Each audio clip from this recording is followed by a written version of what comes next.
selamat pagi untuk kita semua. Perkenalkan, nama saya Martina Angelia Bone, semester 2A dari kampus Sekolah Tinggi Santo Petrus, Keuskupan Atambua. Nah teman-teman, pada video kali ini kita akan membahas tentang tujuan komunikasi, di mana setiap manusia melakukan komunikasi dengan orang lain karena didorong oleh tujuan yang hendak ingin diraih setelah melakukan komunikasi. Tiada aktivitas komunikasi tanpa tujuan, meskipun tujuan tersebut bersifatnya sepele atau sebentar saja. Nah, secara ideal, aktivitas komunikasi bertujuan untuk menghasilkan kesepakatan bersama dengan ide-ide atau pesan-pesan yang diperkuatkan. Dengan kata lain, komunikasi bertujuan kepada pembentukan atau penciptaan pengertian bersama. Secara umum dan luas, menyebutkan bahwa tujuan aktivitas komunikasi meliputi 5 bagian.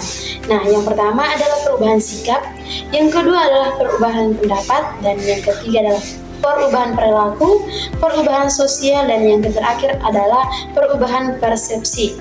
Nah, teman-teman, mari kita lihat satu persatu dari perubahan sikap. Contohnya seperti program disiplin sekolah, di mana siswa yang sebelumnya biasanya terlambat, tapi seketika diberi penjelasan dan hukuman, maka siswa tersebut dengan sendirinya akan merubah sikap tersebut. Itulah contoh dari perubahan sikap.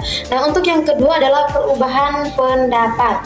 Contohnya dalam debat tentang penggunaan teknologi, di mana awalnya seseorang berpendapat bahwa belajar online tidak efektif, tetapi setelah mendengar penjelasan dan melihat manfaatnya, ia berubah pendapat bahwa belajar online juga bisa membantu kita dalam belajar. Ketiga adalah perubahan perilaku. Contoh konkret dalam kehidupan bermahasiswa adalah contohnya seperti siswa atau mahasiswa yang jarang membaca mulai membiasakan diri membaca setiap hari setelah mendapat motivasi dari guru ataupun teman.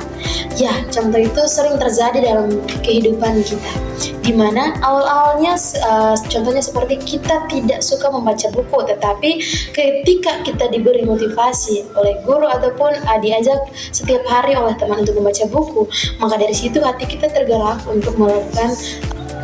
Perubahan yang keempat adalah perubahan sosial, di mana contohnya seperti dahulu orang berkomunikasi melalui surat dan membutuhkan waktu yang lama, tetapi sekarang komunikasi berjalan dengan lancar dan cepat menggunakan teknologi yang ada. Nah, teknologi itu memuat aplikasi seperti WhatsApp dan media sosial lainnya. Tujuan komunikasi berubah dari sekedar memberi kabar menjadi tujuan untuk proses cepat dan koordinasi langsung. Itu adalah contoh dari perubahan sosial dalam tujuan komunikasi.